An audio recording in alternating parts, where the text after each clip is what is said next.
Anxiety No More. This is a beautiful essay that I heard from Rabbi Y.Y. Jacobson on this week's Parsha. There is a pasuk in this week's Parsha that discusses, we're in Parshat Behaalotcha, and we're going to dedicate today's class to the safe return of all the hostages and all of our soldiers, the safety of Eretz Yisrael and Am Yisrael and Jews everywhere. So there's describes the cloud. So when the Jews were traveling in the desert, there was a cloud of Hashem's glory that surrounded us. It also protected us and from weapons, from snakes, from bad things, and it also led the way for us. So how did we know where to travel? For 40 years, we're traveling in the desert. When did the Jews? Who gave them instructions on when it was time to camp, when it was time to set camp, when it was time to depart? So it says al pi ha'anan, yisu al pi anan yachanu, right? According to the anan, like the anan was I always said they should make a navigation app called anan, like cloud, because that was what they did. It was their navigation app. Ubayom, it says ubayom akimas mishkan kisa anan. When they the day that they established the mishkan, the cloud covered the mishkan. Lo le'edus be'erev yala mishkan, and at night it looked like a fire to give them light until the day. Kein yetz hamid ha'anan yichasenu. So it was always that the cloud covered the mishkan. Umara eish laila, and it looked like a fire at night. Ulefi he'elos ha'anan. Whenever the cloud would depart from the Mishkan, the cloud would get up, they'd be like, oh, now we know it's time to pack up everything. Pack up the Mishkan, put it away. All the Jewish people who've been living, literally setting up their tents, setting up their kitchens, their life, had to pack it all up. And they would follow it. They would just get up and start to travel wherever, and they didn't know where they were traveling. They could be traveling for days. They could be traveling for a few hours. They would just follow the cloud. Then the cloud stopped traveling. They'd be like, okay, it's time to make camp. That's literally the way they traveled. That was their GPS.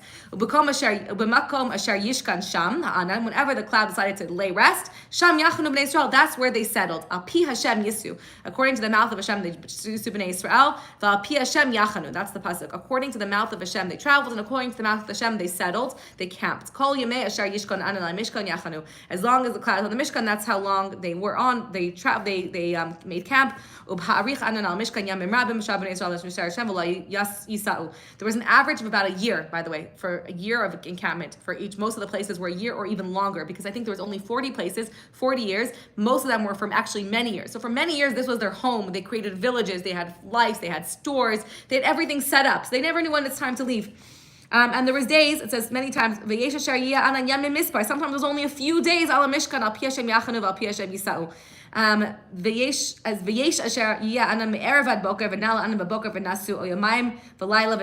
sometimes it was just one day. Sometimes it was it's very interesting. The majority of their travels happened within a year, and other times it was for very long extended periods of time. So sometimes it was at night. They would arrive in the morning. It was time to travel again. It was just to keep going to find the next destination. So they never knew. O yomayim, o chodesh, o yamim b'harich, or 2 days. It could be a month. It could be many, many months. The low Yisub, they would not travel anywhere unless the Anan traveled them. And then again it says, Al Pi Hashem Yachanu, Al Pi Hashem Yisu, as Meseres Hashem Shamaru, Al Pi Hashem Biad Moshe. Okay, so this whole beautiful teaching about how we traveled according to the Anan, what does messages have for our life?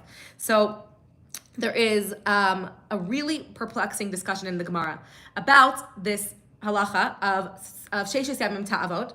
The Torah says, B'yom Shvi Shabbos L'Shem. Now, the Torah says for 6 days you work, and on Shabbos you rest and you can't work. But it doesn't tell us what work we can't do. So how do we decide what's considered labor and what's considered not work, right? Because going to work fine, but it is moving. I can't move a table on Shabbos. What if I want to move my couch? But we learned we could move our couch on Shabbos. You could move a table, even though that's really, really heavy, right? I could carry 1,000 boxes of ice cream to shul for Sarah's Zippers. That's work. But writing something I want to remember is not hard for me, but that's considered melacha. So the Chachamim learn that because the juxtaposition, because right when Moshe was about to tell them the halachos of the Mishkan, first he told them repeated the halachos of Sheishes Yamim Ta'avot. They learned from that what's considered work is whatever was done in the Mishkan. Okay, so that's the summary. The answer is that whatever work was needed to build the Mishkan, the 39, and they divided it into 39 different categories, that is asur. So if you had to do it to build the Mishkan, then it is work. Now, even more than that, it's only creative work that is considered work on Shabbos.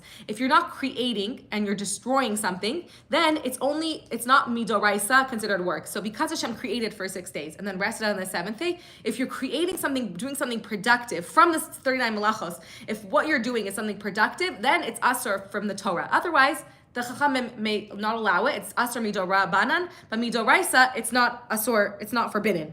For example, For example, destroying something on Shabbos, right? You can't demolish a house on Shabbos. You can't demolish something on Shabbos, take down a house on Shabbos. However, you're only biblically prohibited from breaking a house on Shabbos if you want to break down the house to build a new house for the purpose of being creative, of productivity and recreating. If you want to just destroy a house because you don't want the house anymore, then the Torah doesn't forbid it, Chachamim forbid it because they don't want you doing something so similar, and it's not allowed. You're over an avera, but midoraisa, you're not over midoraisa, so you're not chayav, I guess, different punishments. For another thing, if you want to burn this table, if I want to burn the table because I don't want it anymore, I'm not chayav doraisa. But if I want to burn the table because I need to use the ashes for something, then I'm chayav doraisa. So only if you need to utilize it, then you're chayav. Now, why does this matter? There is a very strange view of one of the Tanaim, one of the Talmudic sages, Rabbi Yossi.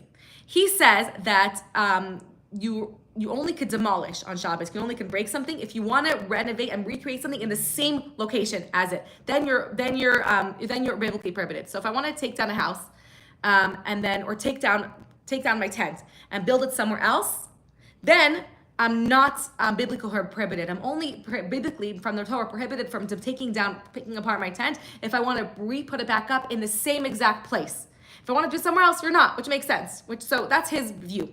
Now, only if you dismantling a structure, you can't dismantle any type of structure, any type of tent or hut or anything on Shabbos with the intention of rebuilding it in the exact same place. If you want to rebuild a bigger house in the same place, even after Shabbos. But you have to have the intention of rebuilding in the same exact place in order to be violating Shabbos from the Torah. If you want to rebuild it somewhere else, then you're violating a rabbinical command, not a biblical command. This is where he says, Kas Savar in the Gemara Shabbos, Rabbi Yossi, Saiser al Menas Livnais, demolishing in order to Livnais b'mekaimai, in its same place, have a Saiser al Menas Livnais, Saiser al Menas Livnais, Shalai b'mekaimai, Lai have a Saiser. If he wants to rebuild it somewhere else, Lai have a Saiser, he's not Saiser, he's not over, he didn't violate the commandment. Amar la Rava, Michdi, kol malachais yalf. Okay, I'm just going to do the English because I think it's out of order. I think the Hebrew got the Aramaic got mistranslated. The Rava challenges this with a problem. He says there's a problem with this view because all 39 malachos of the Mishkan are all the 39 malachos that we can't do on Shabbos come from something done in the Mishkan. When the Jews were getting ready to travel, the Mishkan was always dismantled. Why? So they can rebuild it where? The same place or somewhere else? A different place, right? So he says that if you're saying that the reason you can't rebuild on Shabbos is from the Mishkan, it would make way more, it doesn't make sense. It makes sense that you should say that you can only you're only violating if you dismantle to build somewhere else, because that's what it's based on. The whole reason you can't take apart a structure is because that's one of the things the Jews did in the Mishkan. They dismantled it so that they could rebuild it elsewhere.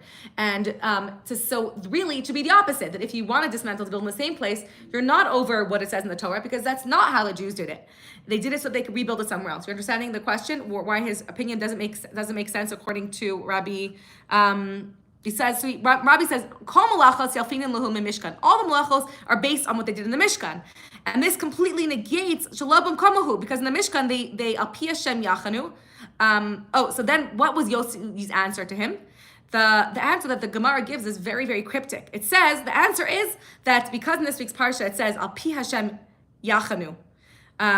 They camped at Hashem's words, and Al pi Hashem yisu. They only traveled at Hashem's words. Therefore, when they dismantled the Mishkan, it was as if they had in mind to rebuild it. It says, Kasaiser al manas livnais b'mkaimai dami. Because they didn't know where they're going, and they didn't know where Hashem's going to take them to, it was as if Kasaiser, that they were dismantling it to rebuild it b'mkaimai dami, as if they were going to rebuild it in the same place because they didn't know where they're going to go. Right? So that's what the Gemara answers. It answers for Rabbi Yossi. So just to summarize, Rabbi Yossi says that you're only violating if you dismantle a structure to rebuild it elsewhere, to rebuild it in the same place, not if you're building elsewhere. Rabbi Rabba says this makes no sense, because all the malachos are based on what they did in the Mishkan, and in the Mishkan they dismantled it to go move somewhere else, not to build in the same place. And the Gemara answers it by saying that because the verse in the Parshat Behaalotcha says Al pi Hashem yisu, because they only traveled by wherever the cloud showed them where to go, it was as if they had in mind to rebuild it in the same place. Now, to understand this, there is a beautiful teaching. A few different teachings of what we can learn from this. What does it teach us? This is so unusual. What does it even mean? What does it mean that they were as if they were rebuilding it in the same place? Why would they think that they're going to not travel and be rebuilding in the same place? What does that even mean? So there's a mashal by Reb Chaim Shmulevitz, who's the Rosh Yeshiva of the Mir Yeshiva in Yerushalayim from 1901 until 1978. And he says this really beautiful mashal, and it's really the cure to all of our anxieties, or one of the things that can help alleviate our anxieties in life, as we don't know where we're going and we never know where we're going next. And he says, imagine that there is a young mom, a young woman traveling halfway around the world. So she goes from Miami to LA to London to Moscow to Tel Aviv, Johannesburg, Sydney, and then New York. In each place, she has to wait on long lines to go through customs and security. She waits on lines to board and deplane. In each place, she has to make arrangements for where she's going to stay. She has to deal with her luggage, settle into the new place. Then she gets into each country. She gets a new stamp on her passport, and she has to come in and deal with the visa, the bureaucracy. Then she has to research where to eat, where to travel, etc. So that's what a woman is dealing with. Now imagine that woman all this time was holding a little baby in her arms and taking her baby with her in her baby carrier, let's say. So the baby's in her baby carrier in her ergo. And so she's a little baby, this is my words, but he said literally the same thing. She has a baby in her arms, but more likely in her ergo, so she can use her hands, and she's traveling with it. And now imagine this baby could talk. So she takes this baby with her halfway around the world to these 10 countries, 7 countries around the world. And if the baby was asked, and the baby could answer, where were you the last few weeks and days? Where did you travel to? And the baby, what would the baby answer if he could talk? How many places did you go to? Where were you? The baby would say that I was in the same place the entire time. I was in my mom's arms. My mom was holding me the last few weeks. My mother was holding me. I didn't go anywhere. I stayed. So even though the baby was going from place to place to place and flying around the world, and there was all these things going on around him, to the baby, the entire time, because he was held in his mom's arms, nothing really changed. He was actually in the same place, even though his mother's arms took him everywhere. So there's really no difference to a baby who's held in his mother's arms, which country he's in. As long as he's being fed and he's given what he needs, it doesn't matter what country he's in, or the bureaucracy, or what lines he's in, or what stamp is on the passport. It really doesn't matter, because he was comfortably and stable in his mother's arms, and basically immune to all the fluctuation and the ups and downs and the roller coasters happening around him, because he was immune to it. So from his experience, really, he wasn't even moving anywhere. He stayed in one place. And this is such a beautiful, Mama made me cry when I read this the first time. He's comfortable in the most nurturing place in the world. And this is the deeper meaning behind the Talmudic answer, that since the Torah says, Al pi Hashem Yisu, Al pi Hashem Yachanu, then when they took away the Mishkan, when they took apart the Mishkan, it was as if they had the intention to make it in the same spot, because while they're in the desert, they were literally, the pasuk, that's the pasuk I asked you to look up. They were the entire time, they experienced it as if they were in Hashem's full-on embrace. Their food was like a baby. Every time they cry, they get milk from their mother's breast. We would just look up the sky, we'd have food from Hashem from the sky. We'd cry out, birds would fall down. Mamash, like a little baby being nurtured by Hashem. They're being held by Hashem's embrace. The Ananim were literally, the sukkah that we have are to remind us of the embrace Hashem held us in. And this is the pasuk in Dvarim, where Moshe tells Bnei Israel,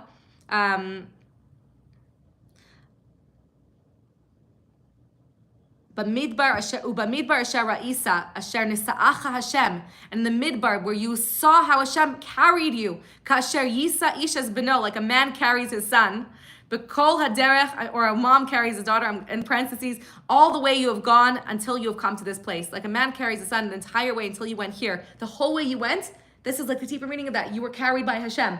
So it didn't really matter so much where you made camp, where you didn't make camp. You had all of you were nourished by Hashem. You were held by Hashem. Hashem fought your wars for you, surrounded you by clouds that washed your clothes, gave you everything you needed. So you're like a baby, hopefully, that was raised in a caring environment where all of his needs are taken care of. When he cries, they change his diaper. So it doesn't really matter what country he's into him, because anyways, Hashem is carrying him. And that Moshe was telling them, Bnei Israel, and this is really the secret. Also, not just telling us, so going back to the Talmudic answer, that for the Jewish people, really, when they took apart their tents, it didn't matter where they were traveling to, because it was as if they're making camp in the same place. They might be in another part of the desert, another part of this massive, vast desert that they were in, the Sinai desert, but that doesn't really matter, because either way, Hashem is caring for them, and Hashem is nurturing them, and Hashem is holding them. It's like, okay, it's a different country, a different enemy, a different person fighting with me, but it doesn't matter, because Hashem is carrying me the whole time. So I'm just a baby in my mother's arms. Well, does it really matter which country I'm in? And this is not just a beautiful teaching, but it's also a secret to having stability in our life and feeling safe and protected and dealing with the ups and downs and the roller coasters of life. Because sometimes life is calm, right? And sometimes we have roller coasters and we never know what's going to be the next day. We're like waiting for the next thing to hit. We're waiting for the next challenge. We're waiting for the next bump in the road. We have no idea what's going to happen tomorrow, right? We can't even make plans for anything because there's a war. The country might be shut down. We can't go up north. We can't go down south. We have no idea where life is going to take us. We never know what our next challenge is going to be. And the secret to that is remembering to realize that that Hashem is honestly and truthfully carrying us, that we are a baby held by Hashem, that who is the one carrying us and bringing us to all of these challenges that we're going to face in life? Hashem. And so as we face these challenges, if we're a baby not knowing that our mother is caring for us, we're going to be a very crying baby, not an insecure child that doesn't know that their mother is there for them if they can't see their mom. But if we can stop and breathe and look around and say, oh wait, Hashem is carrying me. And it's harder to see because we're not in the midbar where we have our food from Hashem and we have to worry about giving us our food. But even though our food, it doesn't come from the sky, ultimately Hashem gives us what we need every single day. And Hashem carries us through and is one taking us through that poem that I love to repeat. That's not a Jewish one, but a beautiful one where the woman looks back at her life and she says that whenever I look back at my life, there was 2 footprints in the sand.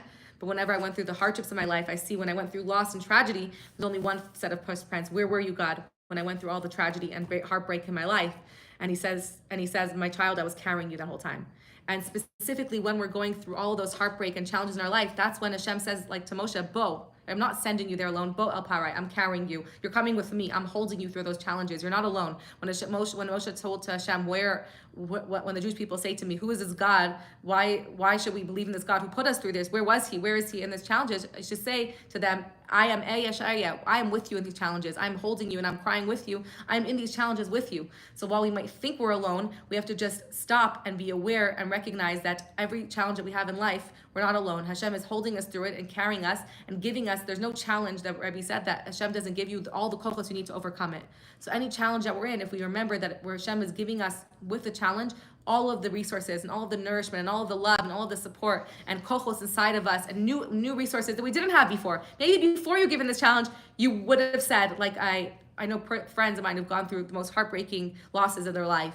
And they said they didn't have the strength before they had that challenge to overcome it. And they said, I would never be able to overcome that challenge. And maybe that's true. But when they were given that challenge, that nisayon, they also were given new strength and new well springs of resources to overcome that challenge as well.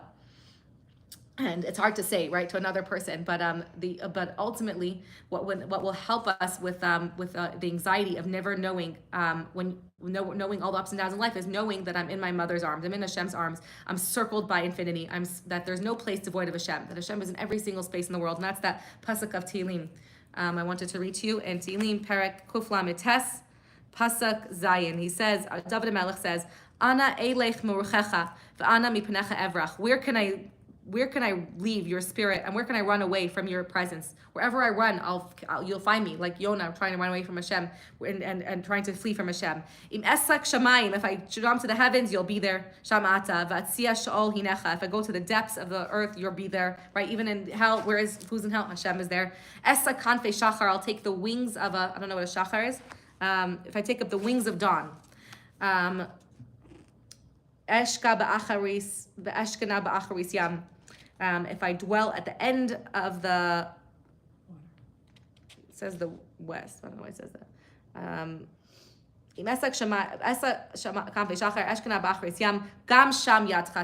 Also there, your hand will lead me, and your right hand will grasp me. No matter where I turn, I'll find Hashem. So if I really pay attention and let go and stop trying to worry and control the situation, I'll see that I might be in another country, I might be dealing with something new and difficult and challenging, but if I stop and let go, I'll see that Hashem is the one holding me through this, and Hashem is carrying me here the same way He carried me through every past challenge that I've overcome in my past. And if I can let go and just say, I don't need to worry, Hashem will give me the food, the nourishment, the way He's given me until now. Hashem will give me strength to come through this. Hashem will carry me. And it's much harder to get through it if we feel like we're the one carrying it on our own, if we feel like we have to do this. But if we know and just let go and submit, and one of the best places to meditate and do that is at the mikvah. If we have the opportunity to go to the mikvah, as women, that's the time when we have bittul.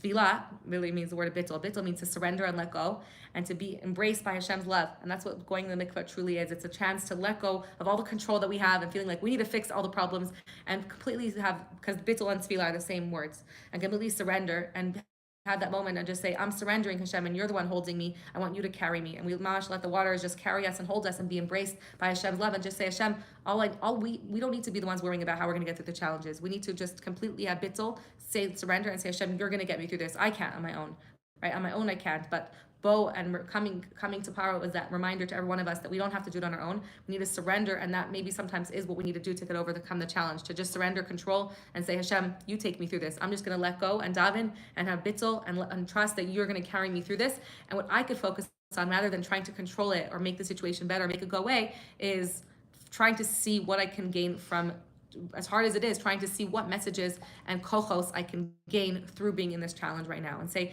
why I'm here, how to get out of it. That's not in my control. That's Hashem is going to carry me. That's, the mom's job. I'm in her arms. She'll figure out all this stuff. Let me not worry about it. This is not my business. It's not my problem. It's not your business to figure out the challenge and how to overcome it. It's not. Your business is only to look inwards and say, Hashem gave me this as truly, to remember that Hashem gave me this as a gift. He's only taking me here for my good.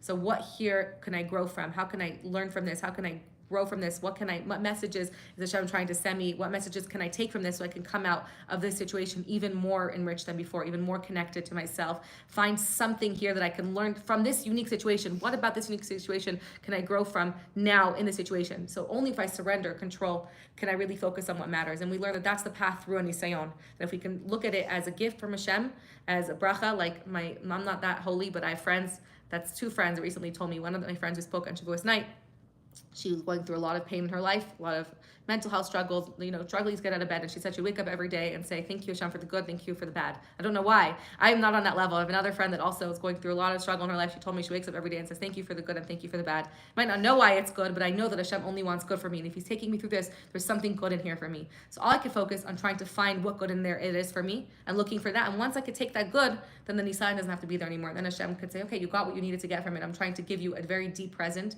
of love that's so deep that it comes in this package or hidden by this feeling of pain, because that's all pain, all challenges.